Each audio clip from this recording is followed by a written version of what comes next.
সবাইকে ধন্যবাদ আমার আবার খবর দিকে লক্ষ্য রাখার জন্য। শ্রাবণ মাসের সংক্রান্তি, কিন্তু আকাশটা দেখলে মনে হচ্ছে শ্রাবণ মাস নয়, যেন শরৎকাল। কারণ আকাশে নীল আকাশ, সাথে পেঁজা পেঁজা মেঘ, সাথে অস্বস্তিকর একটা গরমের পরিস্থিতি। বৃষ্টি খুব একটা যে হয়েছে তা কিন্তু কোথাও নয়। এখনই যখন আমি আবহাওয়ার খবর বলছি সে সময় বাঁকুড়া সংলগ্নিত এলাকায় কোথাও কোথাও কোথাও কোথাও কিছুটা বৃষ্টি হচ্ছে। তাতে বৃষ্টিতে উপকার হবে না, অপকার বেশি হবে, কারণ গরম বাড়বে যে কমবে না। চলুন শুরু করি আগামীকাল কি হতে চলেছে আমাদের পার্শ্ববর্তী এলাকার আবহাওয়া। কারণ বঙ্গোপসাগরে একটা নিম্নচাপের পরিস্থিতি তৈরি হচ্ছে, তার কি প্রভাব পড়বে সে নিয়ে কিন্তু চলুন বিস্তারিত বলি আপনাদেরকে। আগামীকাল সকাল থেকে আকাশ থাকবে একদম পরিষ্কার নীল আকাশ, এবং যত বেলা বাড়বে তত কিন্তু একটা অস্বস্তিকর গরমের পরিস্থিতি তৈরি হবে পুরো দক্ষিণবঙ্গ জুড়ে।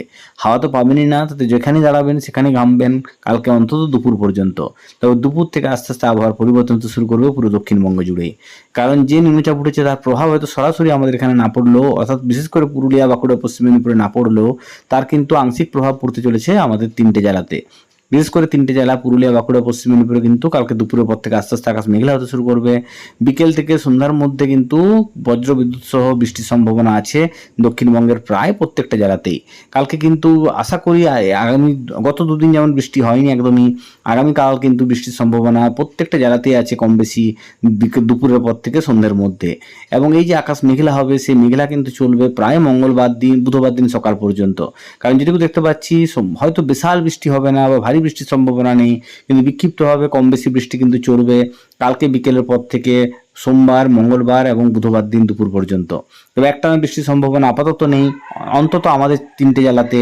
যদিও কলকাতা সংলগ্ন এলাকা বা উত্তর চব্বিশ পরগনা, দক্ষিণ চব্বিশ পরগনা, মুর্শিদাবাদ, বীরভূম, মালদা ওইসব এলাকায় কিন্তু বৃষ্টির পরিমাণ কিছুটা হলে বেশি হবে। তবে যে কিছুটা যে প্রচার চলছে যে অসম্ভব বৃষ্টি হতে পারে দক্ষিণবঙ্গে, তার কিন্তু সম্ভাবনা আপাতত নেই। যে বৃষ্টিটা হবে সেটা কিন্তু হালকা থেকে মাঝারি বৃষ্টি চলবে দক্ষিণবঙ্গের বিভিন্ন জেলাতে। তবে কলকাতা সংলগ্ন বা উপকূল সংলগ্ন এলাকায় বেশি বৃষ্টি হবে, তুলনামূলকভাবে কম বৃষ্টি হবে পুরুলিয়া, বাঁকুড়া, পশ্চিম মেদিনীপুর, ঝাড়গ্রাম এই 4টে জেলাতে। সবাই ভালো থাকুন, সুস্থ থাকুন। আর এই গরম থেকে কবে রেহাই পাবো সেটা আমিও জানি না, কিন্তু সবাই চাইছে বৃষ্টি হোক, আমিও চাইছি তাই। কালকে আশা করি, কালকে বিকেলের পর থেকে আশা করি আস্তে আস্তে আবার কিছুটা হলেও পরিবর্তন হবে, যদিও সেটা ক্ষণস্থায়ী। বুধবার পর্যন্ত, বৃহস্পতিবার থেকে আবারও সেই গরম ফিরে আসবে দক্ষিণবঙ্গে। আগের মতো চললাম, কালকে আবার কথা হবে নতুন দিনের আবহাওয়া নিয়ে। সবাই ভালো থাকুন, সুস্থ থাকুন, সবাইকে শুভরাত্রি।